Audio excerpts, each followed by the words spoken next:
All right, welcome listeners. It's good to have you join us. Thanks for tuning into this episode of the UNSECURITY podcast. This is episode 138, and the date is July 6th, 2021. Joining me is my good friend, Mr. Brad Nye. Good morning, Brad. Good morning, Evan. So did we have yesterday off? We did. Yeah. Yeah. So Independence Day, happy birthday, America, 245 years old. Yep. It's a lot of years old. Yeah. It's good. Yeah, it is good. I think it was nice to see people out this year, celebrating after last year. Yeah. Yeah. It was the only unfortunate part. It was so freaking hot here. Oh God. Yeah. Yeah. There was a ton of, a lot of fireworks in our neighborhood and around here. And it was probably until it was later. I mean, more fireworks than usual and later than usual, I think. Yeah. What's cool is we can see that our house faces, the back of the house faces almost due south. And we're up kind of on top of the hill. So we could watch the fireworks go from east to west across the horizon over the tree line. So we got to watch fireworks from about 9:45 till 10:30, just across the back of the house. It was kind of cool. That is cool. That's very cool. Also, another thing happened this weekend. It was Friday, I think, the 2nd, and news broke about Kaseya. So I don't think there's, we could talk about a lot of things, but I mean, it's hard to not talk about Kaseya with, kind of everything that's been going on the last few days. Yep. So you were mentioning before we got online, our IR team at FRSecure has gotten hit as well, right? With incident response calls and. Yeah, it looks like there's been a couple there that have come in. So looks like they'll be busy here for a little bit. Yeah. Well, it's good to keep them busy. It's bad that here we are again talking about something really impactful, I think, across the globe. But then, as reports start to come in more and you start to dissect what actually took place, it is a big deal. But I'm not sure it's as big a deal as maybe we're making it out to be. Yeah. I mean, I hate to minimize stuff that affects people personally, but when you look at the numbers, it's like, oh, it could have been way worse. Right. Well, and when you first heard about it, did you think, oh my God, here we are, another SolarWinds? Yeah. I was like, my initial thought was, oh, this is going to be worse. Yeah. Yeah. Because that's what I thought, at first when I heard about it on Friday. It was probably midday. And, my first thought was, I hope it's not another, SolarWinds attack. And thankfully it's not, right? This isn't your traditional supply chain type, not like that one, right? Kaseya's code base wasn't affected. No, this was more that traditional attack, right? They found a 0-day that found a flaw, and it just so happens that the software they found the flaw in is used by MSPs and is installed in hundreds or thousands of businesses. So it wasn't like, they got the source code and compromised that. It was what I would consider a more traditional attack. Yeah, exactly. So the attack, for listeners, this was, VSA servers, and these were on-premise VSA servers, right? Allegedly, Kaseya's still holding to the story that, their cloud-based VSA servers were not affected by this, and there's really no indication to question that right now. But the VSA servers, these are things, traditionally used, in mostly used by MSPs, managed service providers. And yesterday I was on the Care 11 news, and I didn't realize that even the news guy I was talking to didn't know what MSP stood for. I think that's crazy because we just take so much of this for granted. We've talked about that how many times, Right. So, wow. Yeah. So he's like, well, what's an MSP? And I'm like, oh, okay. If you're, usually a smaller company or, maybe a larger company that needs help with managing IT, you might engage with a managed service provider. So they just provide you services that maybe you can't afford or they don't make sense for you to buy. Like, oh, okay. So in this case, the VSA servers are used to remotely manage other systems, to do patching, to do monitoring, do all that kind of stuff. And these VSA servers were on premise at MSPs, and they were also accessible from the internet. Now, that's not like, you don't want to rush to judgment and say, well, how dare you, make these VSA servers accessible from the internet. It was common, really. Yeah, I'll be honest, I don't know enough about that software was that necessary, right? Like, I don't know. Well, I don't think we shouldn't have it, but yeah, and I don't there's think it enough out was. there. Yeah, I don't think it was. I mean, I think you could have put this probably behind a VPN, with multi-factor. Maybe that's where MSPs are going to go next with this.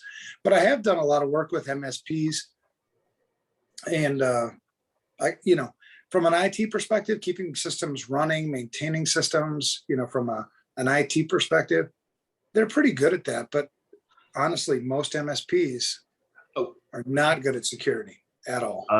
Yeah. I can, from experience, seeing some of the stuff we've seen. No. But I think they want to, and I think they want to get better. I was down at ConnectWise conference in Orlando, I think week before last, on a panel, and it's all MSPs, right? ConnectWise is all MSPs too. And we were talking about security stuff, and the impression I got was there's an admission that they don't know a lot about security, but they want to. They're committed to it. I'll say this: we worked with several that.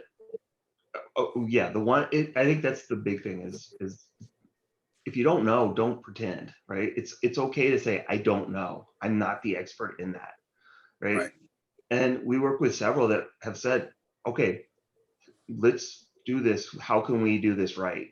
And honestly, I've been really impressed with those. And we get asked all the time for, hey, do you have any recommendations? Well, I'm going to recommend the ones that we know are working to do things correctly and care, right? Like, but there's plenty that are not that way. We'll just put it, I'll leave it at that. Well, yeah, and I sort of get it too, right? I mean, you see the same thing play out when you've got your own internal IT department and you have security reporting up through IT, right? Yep. This isn't an IT issue, and sometimes IT and security are at odds with each other. Absolutely. So then, it's just another case for breaking that thing out, breaking it out for another group. Yeah, and that's a good point. Like, I'm not, trying to put anybody down, right? No, that's not their thing, but don't pretend that it is, because we do see that. Those are the ones that bother me. Well, and they're dangerous, right? I mean, those MSPs who think that they're more capable than they are, or they're trying to do kind of everything. You see a lot of these issues right now that are happening, I think, in our industry with companies who want to do everything, right? I mean, Kaseya wants to do everything, right? So you put all this trust into this VSA server or this, or something else, right? And then when there's a compromise on that thing that controls so many other things, it becomes a really, really big issue. Yeah. So. I mean, it's like, I know. How often do we have to, it feels like we just keep talking about the same things. Oh, yeah, man, for 25, 30 years. It's nuts. Like, Well, and it's funny, like, your wise grandfather, grandmother, or whatever on the farm, and they said, don't put all your eggs in one basket. I mean, there was wisdom there. And I think we just like, whatever. I can do that with software. And well, maybe. I mean, you do run this risk, right? You do gain some efficiencies by, only having to pay one bill and have everything in one place. And it's really nice and convenient, but it also comes with this other side of risk that I don't think we often think all the way through, right? Right. Till something like this happens. So the thing that this happened, so this wasn't a SolarWinds type attack. Nobody broke into Kaseya in this attack. I'm not going to say nobody's broken into Kaseya, but this was a 0-day CVE 2021-30116 is the vulnerability as given by NSD. And in this case, the company that actually found it was, I think, a company from It was in the Dutch. right? DIVD, I believe, is the researcher. Victor Gevers, if I'm not mistaken. Yeah, Dutch is DVD for vulnerability disclosure. There you go. Yeah, so DIVD researcher, Wheat, I'm gonna say it wrong, Wietse Boonstra. So WIETSE Boonstra. They're the ones who discovered the vulnerability, and then they reported it as, you know, as good citizens to Kaseya. It seems like, or sounds like, Kaseya, according to, you know, DIVD, very amenable to patching, with very Actively responsive. working with them, yeah. Just Yeah. just bad luck. Well, you know, and it'll be interesting to see what else comes out about that, because it was really, they already had the patch, they were testing it, I think, Yep. and ready, getting really close to deployment. And then, you know, our evil, or an affiliate. We don't even know if it's our evil directly. It might be an affiliate. They run a whole ransomware as a service operation, right? Yeah, it's nuts. Yeah. So, you know, prior to that, you know, July 2nd, right? Detonation. And you wonder, the part of me that's not clear yet is, did they have inside knowledge that this patch was coming, or was it truly coincidence or luck? Because I don't think it was. I actually think they have some inside information that this was coming. Yeah, that'll be interesting to see. I wonder, yeah, that'll be an interesting thing. You know, where were they testing it? Did they push it out to like a beta group, and whoever the attackers ended up being saw that and went, oh, time to execute, right? Like it's interesting. This will be interesting to see the details. Right. Or was there or is there an actual leak or an attacker within Kaseya? Yep. You know, sharing information, or, you know, they're monitoring communications. But anyway, that's all speculation. So the attack vector, and it wasn't until, I would say, maybe 24 hours later, when, you know, I became aware that this wasn't a SolarWinds attack, that this was an attack directly at VSA servers that were accessible from the internet. Yep. And DIVD, I think, did a great job of, you know, they scanned for these servers. And prior to the announcement, there were about 2,200 VSA servers that were accessible from the internet. Yep. And within, I don't know, a day or two, it was down to 140. Yeah. I don't know what the current number is. So it was good to see such a quick reaction, especially over a holiday weekend. Oh my gosh. Yeah. Yeah. Well, and you know, that, to me, that fact is part of why I'm like, well, maybe it was just timing, because you do have a holiday here in the US. Now, granted, this was a worldwide hit. You know, there's companies all over the world that got hit by this, but was that part of it? Hey, it's the holiday weekend. People aren't paying attention. They've been cooped up for a year. So. Right. Well, and so that makes me think of another thing too. We've kind of, I don't know, in our industry, we've blown things out of proportion. I think sometimes, where, you know, we use fear to sell more stuff. And so far, you know, what we know in terms of numbers of organizations that were affected, and this is worldwide, 60 MSPs and 1,500 downstream businesses. So you put that into context.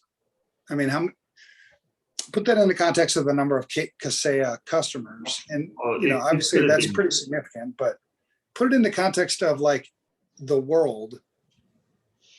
You're you know, 1,500 downstream businesses. How many businesses are there just in the United States alone? Mm-hmm. So I don't know. It's a big deal. Yes, it's something that needs to be accounted for and addressed, but I don't think it's, you know, because I've heard some people saying, well, this is the biggest attack ever. I don't know. It could have been, but I think we got lucky. Well, there's that too. We may have gotten lucky. So it was a direct attack against the VSA servers. And then once you exploited the 0-day, and there's a bunch of good IOC data out Oh there. yeah. Oh, and I'll say this, Kaseya, did you see they put out a tool that you can run? All things considered, it looks like they're handling this correctly. Like, yeah, you know, being very open. Their communication has been fantastic. Putting out tools, but yeah, Sophos, I think you had it in the links, has a really good technical write-up of what exactly it does, which, you know, from an incident response standpoint is makes life a lot easier. Oh, for sure. Yeah, that was good to see too. You know, how our community, you know, really got at it. And I think we had good IOCs like almost immediately, it seemed like. Yeah.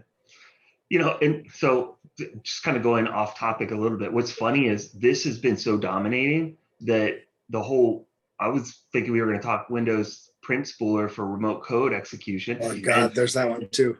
That is like not even on anybody's radar at this point. And I saw that last week when that came out Wednesday. I sent that over to the team and we were like, so you can not print or have that. This could be ugly. And then Kaseya hits. It's like, good Lord. Well, maybe we'll talk about that too briefly, you know, in today's show, because that is really important. And we can kind of, you know, we always go off topic anyway, so that's easy enough for us to address that too. It's still in the same vein, right? Right. Oh, for sure. For sure. So it's funny that this hits, and really, you know, one of the first thing that happened, it drops, you know, through a PowerShell script, you know, drops a script and disables Microsoft Defender for endpoint protection, which is so common. Uses cert util to decode malicious, you know, it's malicious executable, you know, agent.exe, drops a legitimate binary msmpeng.exe, which is an older version of Microsoft Defender and a malicious library, and sort of goes, you know, from there. The attack vector is similar. We've seen this before. It's not. Oh yeah. That was another thing that I heard, you know, at the very beginning. I think we rushed to judgment. Too many people rushed to judgment because we heard from the very beginning, oh, this was ultra super sophisticated. No, this is almost like when you look at the attacks that we see, they're running encoded PowerShell that does exactly, well, I mean, not exactly this, but basically this is what you see. This is a fairly standard attack, which, you know, I don't want to downplay it or just sound dismissive, but it's what you see. Right. Well, that's what makes me think too, because we haven't determined whether it was REvil themselves or whether it was, you know, an affiliate. Because, like I said, REvil runs a ransomware as a service. You and I can go rent right now. Yeah. You know, go ransom somebody, because it doesn't look. But I'm not in the weeds with, you know, with our incident response team or the incident response team, you know, FireEye or anybody else. But it doesn't seem all that ultra sophisticated. I think especially if you had insider information on this vulnerability, you know, if you knew this vulnerability was there, or, you know. Well, and the researcher that found it said it wasn't hard to find. It was pretty easy to detect. And yeah, okay, not surprising then. Right. Well, yeah, because that was one of the questions I think posted on Twitter was, the question is how REvil got their hands on it, or perhaps more accurately, how the affiliate did. And that was from July 3rd.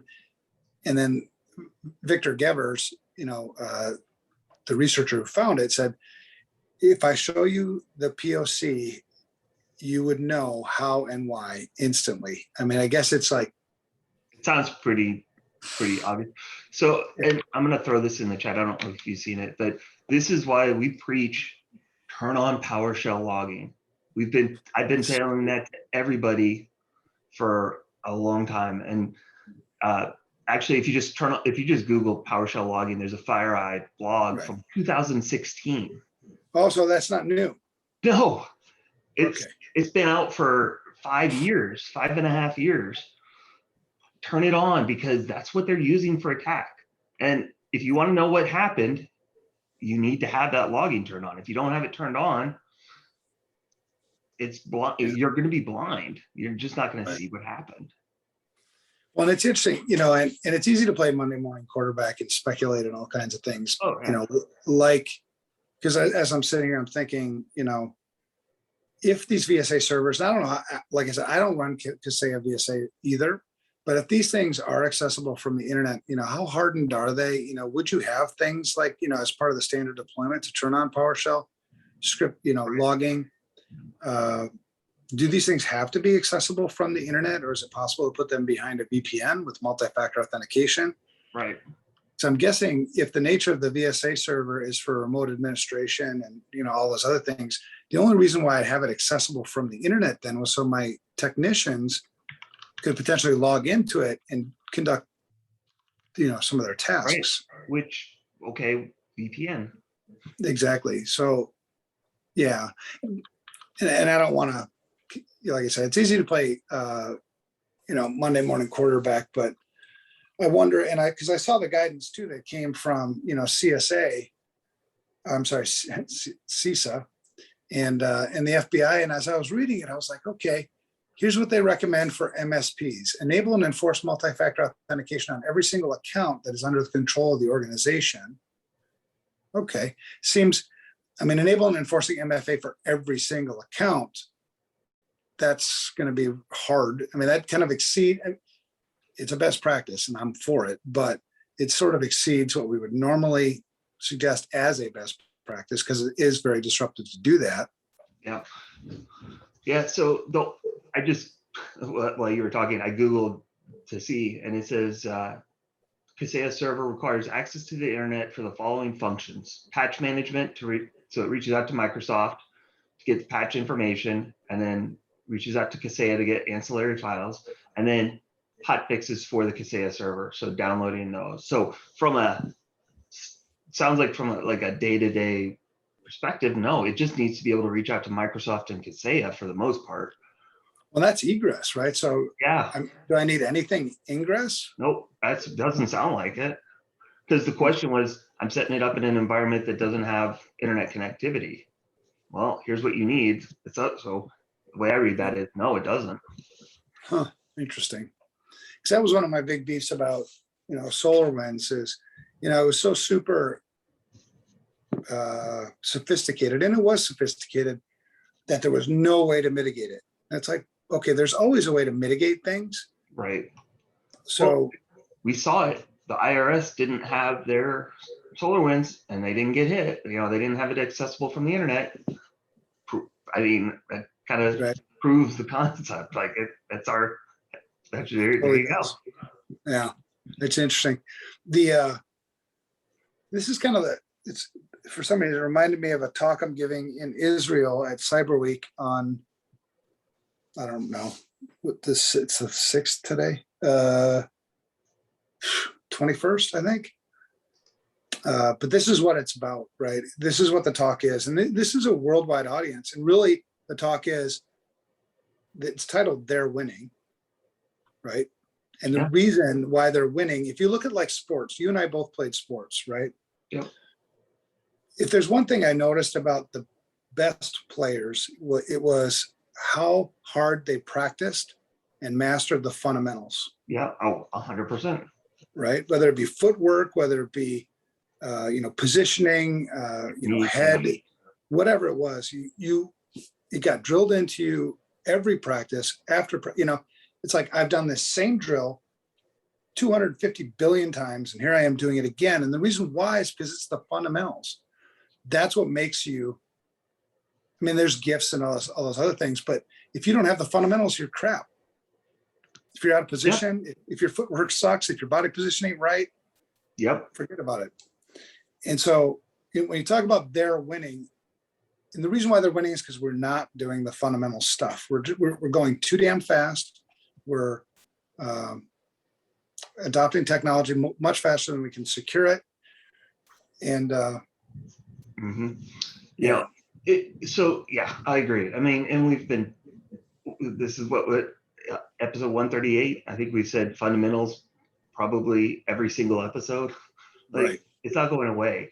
And I would say the companies that make me feel good, like I just had a call last week with somebody who's going from Exchange on-prem to O365, and they're migrating, and they said that their whole thing was, can you guys help us secure that as we move so that it's done properly? We want to make sure because we don't know.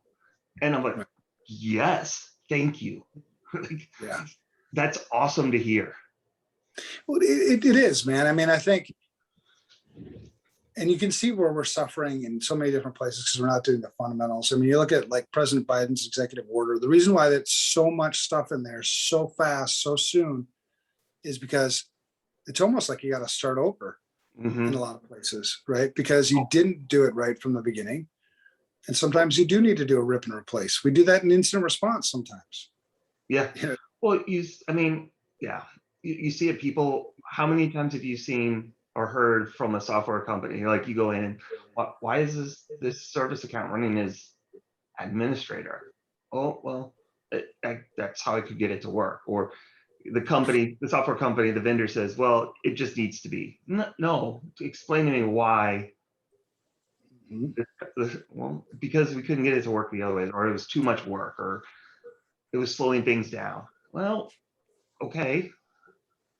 I guess if that's your risk tolerance and you're willing to take that, as long as you know, but this is stupid. Well, that's the thing with, when you plot, one, it's IT, right? So IT folks, they are motivated to get things working. Once, well, I may not put in the extra effort to secure it.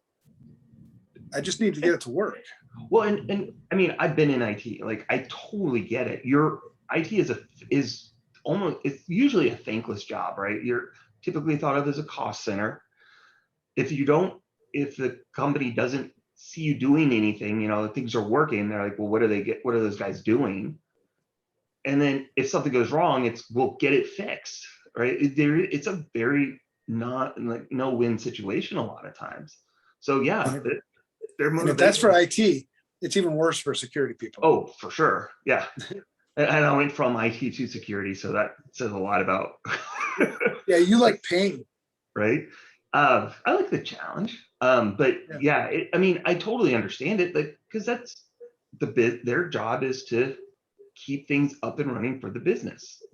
And that sometimes means, not doing things securely, right. But that shouldn't be IT's job necessarily. It's a mess. We're at least we don't have to worry about not having work. Right. Well, and so like Kaseya, right? I mean, when you set up Kaseya, you allow listed, right? Or whitelisted is the traditional, right. So that it can talk to everything, or, you whitelist certain directories because it's going to act like malware, right? Yeah. And that's what happens when you install this system. And that's when you look at the technical details and so forth, that's exactly, how you install it. And so that's naturally where the attacker is going to go, right? Going after systems like VSA are perfect, right? Because under the VSA premise, or, replace binaries or whatever I'm doing, I have free reign. Oh, yeah. I mean, and again, this is what we see, right? The attackers will take a valid process and inject the PowerShell into it, and then it's running under a valid process. Well, in this case, it was even worse because it's not just like Calc or Notepad or whatever it is, which you wouldn't traditionally like exclude from scans, right? Right. This is a software that you would need to exclude because of its actual behavior. And Mhm. yeah, it's not, yeah, it's a mess. Yeah. Well, and in this case, so it hit on Tuesday, I'm sorry, Friday. Uh, the expanse of the attack, 60 Kaseya, well, they're aware of fewer than 60 Kaseya customers who've been affected. They were all VSA on-premise servers. So there's probably, I'm guessing, well, today, some people get back to work today, right? Some people had the 5th off because, it was a holiday, because the 4th was a Sunday. Hmm. So that number might go up a little bit. Some people, believe it or not, won't know until they come into the office and like, hey, my stuff's not working. But fewer than 60 Kaseya customers known so far, all of them were using VSA on-premise products. They were directly compromised by the attack, right? So all those things had to be true. The customers downstream that were affected, fewer than 1,500. And this is all according to Kaseya in one of their last updates, right? And they have done a good job, I think, in communicating. When you put that into perspective, we've had much bigger attacks before, Yeah. honestly. Yeah. I think the issue is the number of companies, right? Like, yeah, I think our Eagle put out that 1 million individual endpoints had been affected, which is a lot overall, but we've seen bigger impacts, but it's the number of companies that got. Well, and they're motivated to inflate that number because they're seeking a $70 million, Yeah. ransom. And I think they dropped that now to 50 million and basically stated they're willing to negotiate, which is like, it's always awesome when you have people that, these guys are good coders and all that other stuff, but they're not very good at negotiation, because you drop from 70 to 50. You named too high a price probably at the beginning, and now you've dropped it to 50 and then said you were willing to negotiate. Well, that shows you're desperate, because you're probably not going to get anywhere near that, because we have our hands around it. And you know that. Yeah. Yeah. It'll be interesting.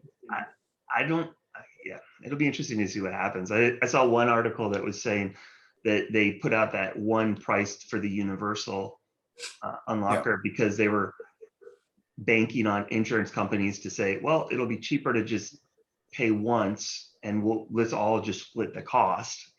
Right. But we're seeing more and more where insurance isn't willing to pay that, and they're getting a little bit I think they're finally realizing, oh, whoops. Right. Well, I wonder, insurance eventually may not cover these at all anymore if you haven't done certain things. Oh, we're definitely seeing that.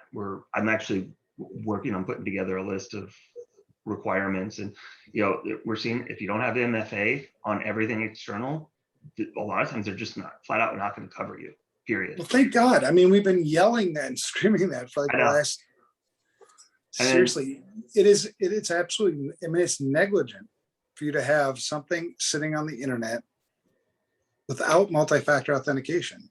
Yep. Yeah. And, the other thing we're seeing is MFA on critical systems internally will lower premiums. And then we had one customer that was going through the process, and they said, okay, so they filled out the questionnaire, and one of them was, around incident response and playbooks. And so they came back and said, okay, you say you have them, show us one right now. Like immediate, like you got to produce this. Nice. Yeah. So they're actually catch people in lies, because I don't want to, that's another thing that irritates the crap out of me, man, when people don't tell the truth. Mm-hmm.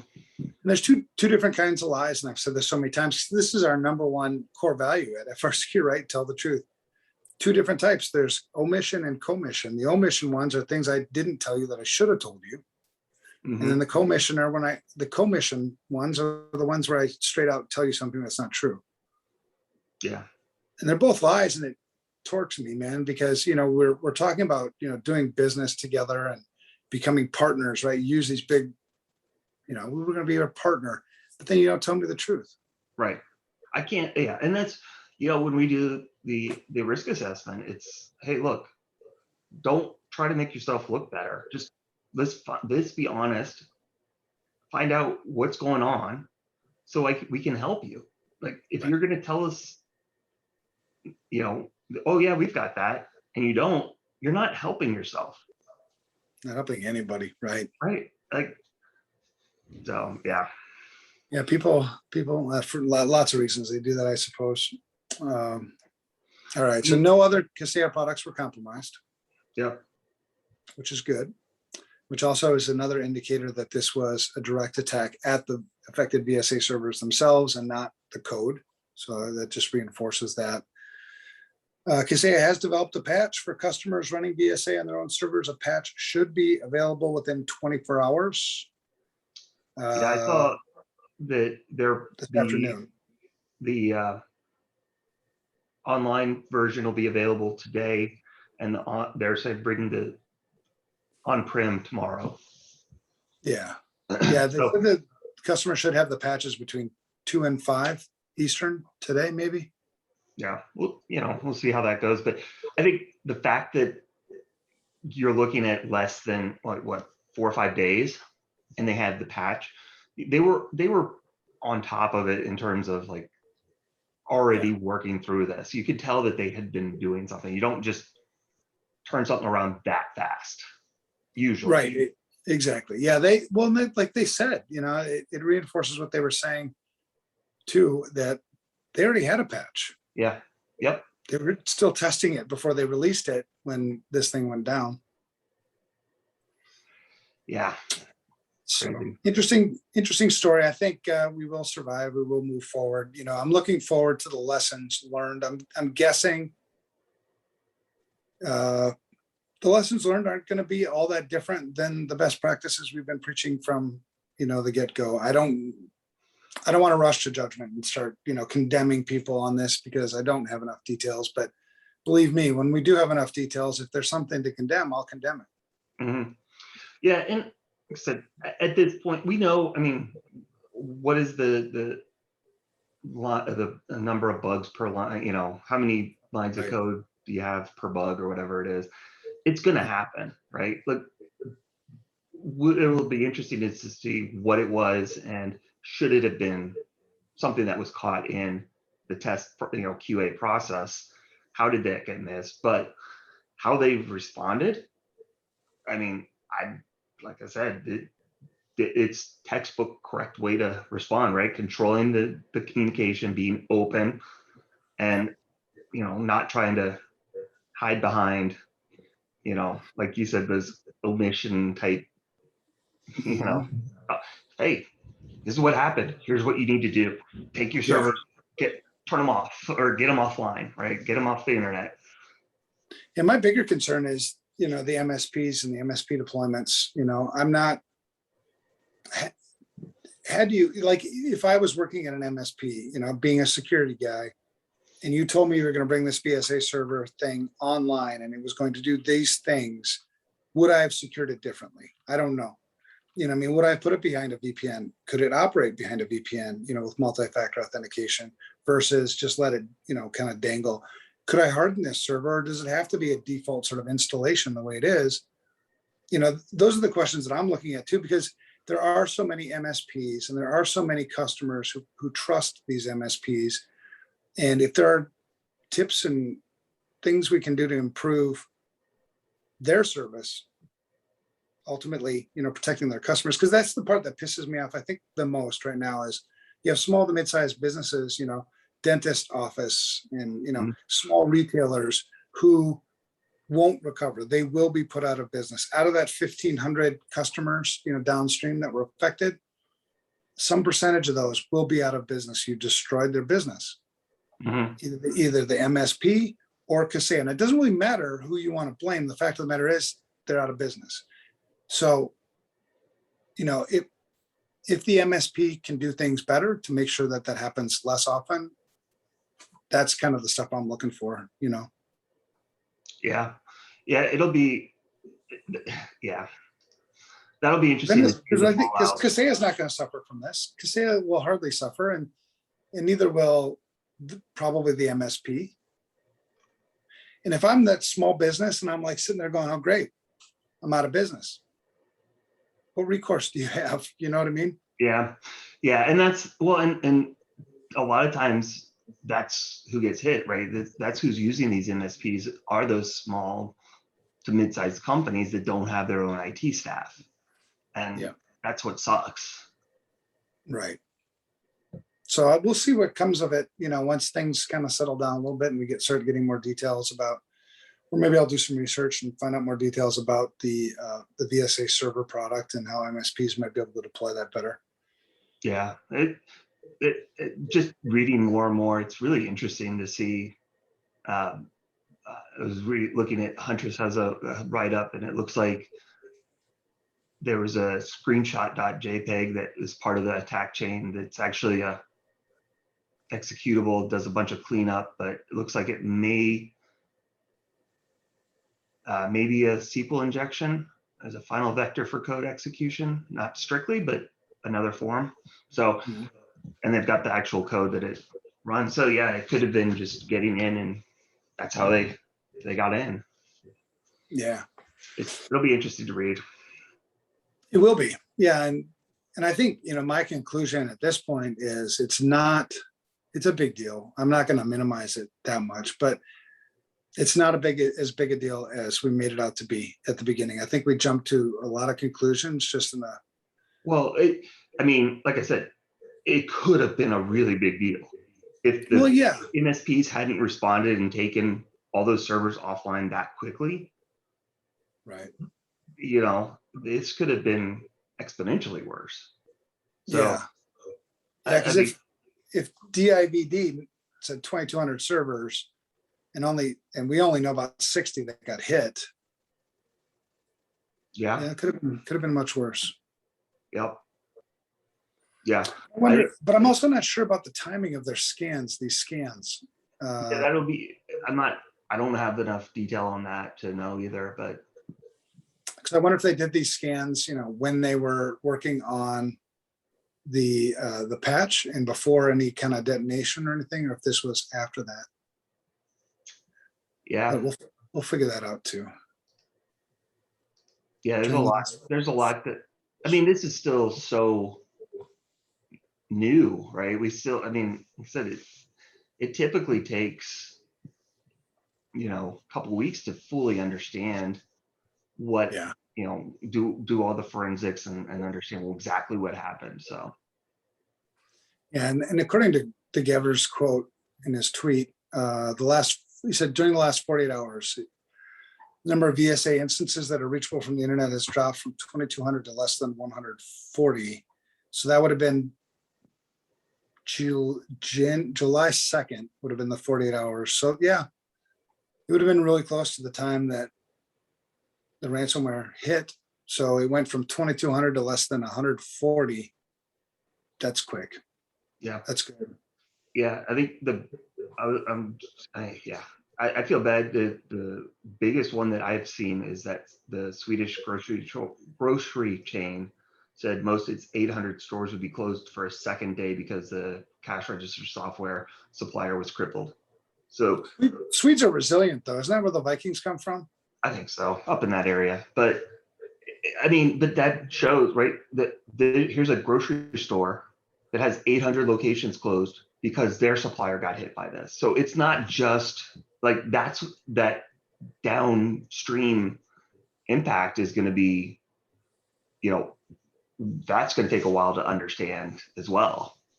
Yeah. Yeah, that's the part that ticks me off more than anything is the people who suffer. That's what motivates me, every day is trying to help people not suffer, right? Kaseya is big enough that they're not going to suffer too much. Actually, they'll probably come out well in the end because of their good response. They did do a good job responding, and that shows the importance of having a good incident response plan strategy and getting ahead of the communications so that you can control and craft the message. They did a wonderful job on that. Yeah, and again, it's not just, it doesn't seem to be just lip service either, right? They've actually given tools and similar to what we were seeing with SolarWinds in terms of the communication and being open, and Yeah. it's what we need. Yeah, true. All right, well, good. I think we're going to live through that, most of us. And we'll provide an update maybe next week if there's something to update. Otherwise, we probably won't talk much about Kaseya anymore. Yeah, I think just whenever we hear more, like it'll be probably a couple months from now when we finally get that report and see what happened. Yeah, certainly if there's a Senate Intelligence Committee meeting, I'll definitely tune into that. I love watching those. I'm weird like that. Yeah. All right, so the other one, that you mentioned, and then this you mentioned it. It was Wednesday-ish of last week. Microsoft had a pretty neat announcement about a zero, well, not really a 0 day. But it's a vulnerability in the Print Spooler remote. What's called Windows Print Spooler remote code execution vulnerability. CVE 2021-34527, released July 1st. So that would have been Thursday. We might have heard about it on Wednesday.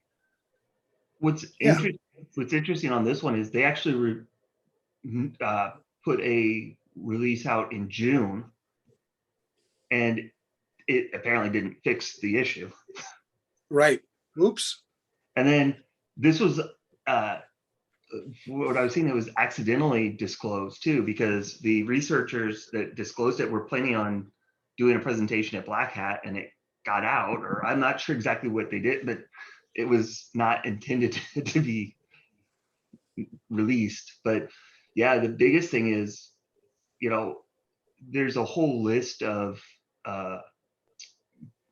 groups that basically would allow anyone in the domain, to exploit the domain controller, right? And I mean, it's a big list of groups. Admin domain controller, read-only domain controller, enterprise read-only domain controller, cert admin, schema admins, group policy admin, power user, system operator, print operator, backup operator. It's that. I'm surprised we haven't heard of this actually, because there's proof of concept that was out on Wednesday. Right. Oh, somebody's been hit. Multiple people, I'm sure, have been hit because it's exploitable from the network, right? So that's fairly easy. The complexity is very low. Mm-hmm. I just need basic user privileges in order to run this. So how hard is it to get a user account? I mean, you just need to authenticate. You don't need to have privileged authentication in order to do the exploit. So I will say that the name of this was dead on, PrintNightmare. Yeah. I read that and I was like, oh, this is going to be a nightmare. Oh, it's PrintNightmare. Cool. Right. Yeah, totally. Yeah. All Windows versions. Yeah. And when I had friends last week, I was talking to somebody, and I was like, so man, how you doing? What's going on? He's like, I got my whole team right now disabling Print Spooler, throughout the entire environment. I'm like, oh, because I hadn't heard about it yet. I'm like, oh, well, I mean, it's good to disable a Print Spooler if you're not printing. So that's a good thing. He's like, no, there's a bad vulnerability. I'm like, again?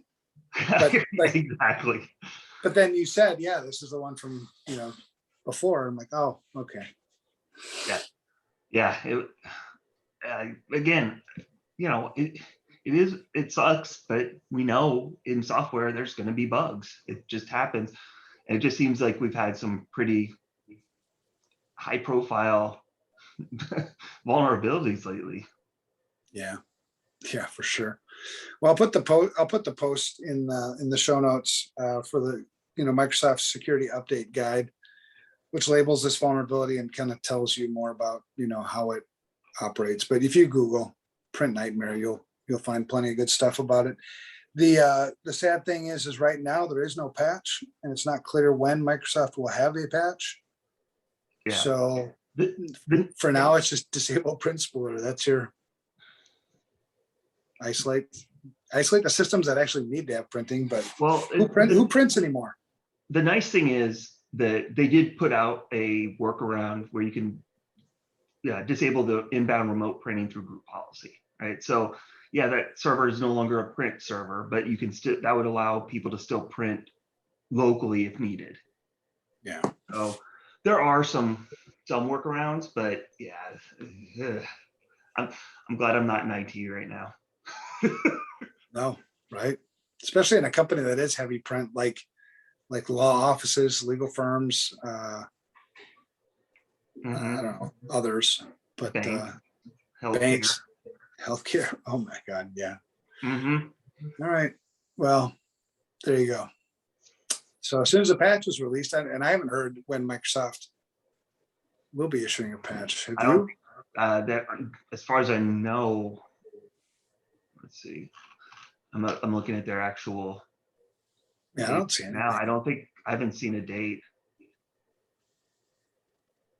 Yeah, no dates at this point. It says they just say apply the security updates released June 8th and review the workaround sections for how to protect. That's all you get. Yeah.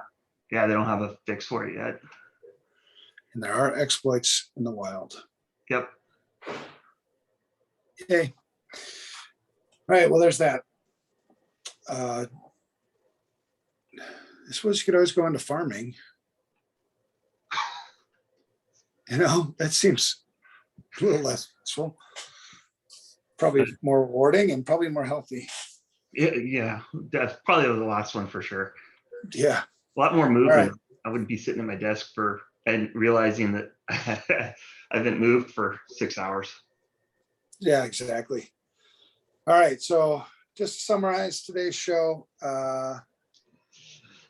Kaseya, that attack, bad, not gonna die, probably. No, could have been much worse. Could have been much worse. Yeah. And I think lots of good things came of it. And I'm excited, to dig into it a little bit more and find out what else we can learn from it. Right. Yeah. It's not like most attacks, you look at them and you're like, I'm really angry because you missed this, that, and the other thing. At this point, I think I'm not angry with Kaseya. I think I'm probably going to have some anger about MSPs when we start digging in on that a little bit. Mm-hmm.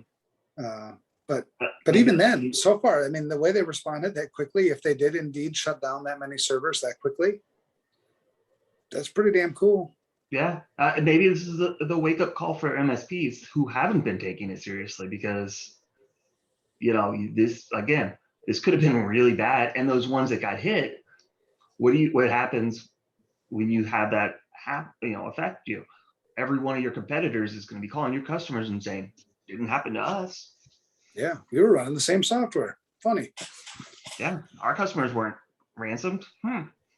Yeah, exactly. So there's that. And then the other summary is just, we have the Microsoft Print Spooler. We'll put the link in, but if you Google it, PrintNightmare, you'll find it. But we'll put the link in the show notes. Not much you can do about it other than mitigate the risk. You can't patch it yet. No. We'll see when Microsoft issues something. All right, that's all I got. The shout outs for you. It's funny. I know we're gonna do this every week, and I never think about it. But I don't either. Like right now, I guess shout out to my family for putting up with me hobbling around all weekend on a broken toe and complaining. There you go. I'm gonna give a shout out to a sales guy, believe it or not.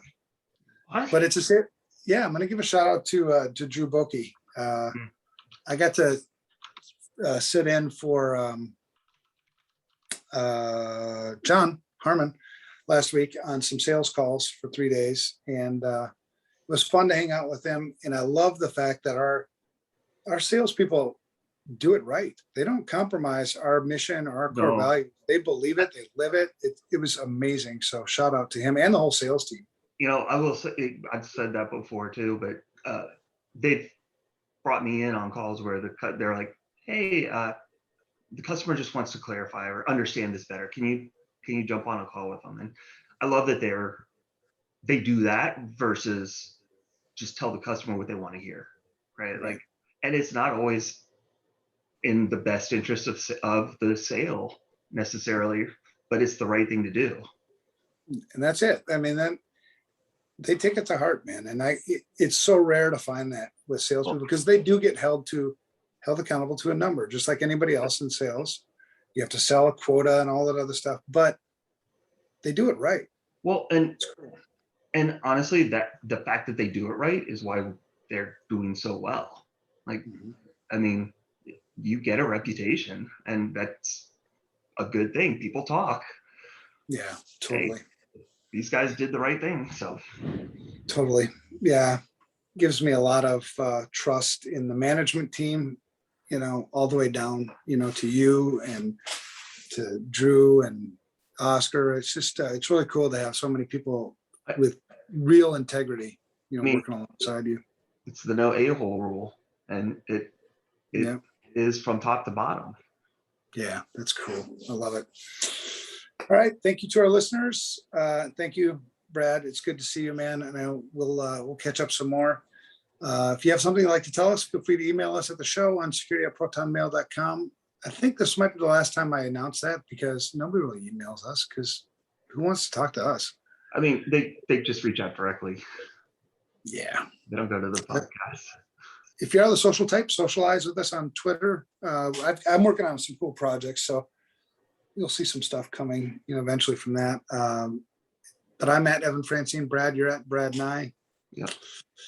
Other Twitter handles that don't really matter, but well, they do matter, but you don't have to follow them. Unsecurity is Unsecurity P. Security Studio is at Studio Security, and FRSecure is at FRSecure. There's a lot of good stuff there, but that's also, like, I just gave you 5 Twitter handles in like 2 minutes. So that's a lot of them. All right. That's it, man. We'll talk to you next week. Yep.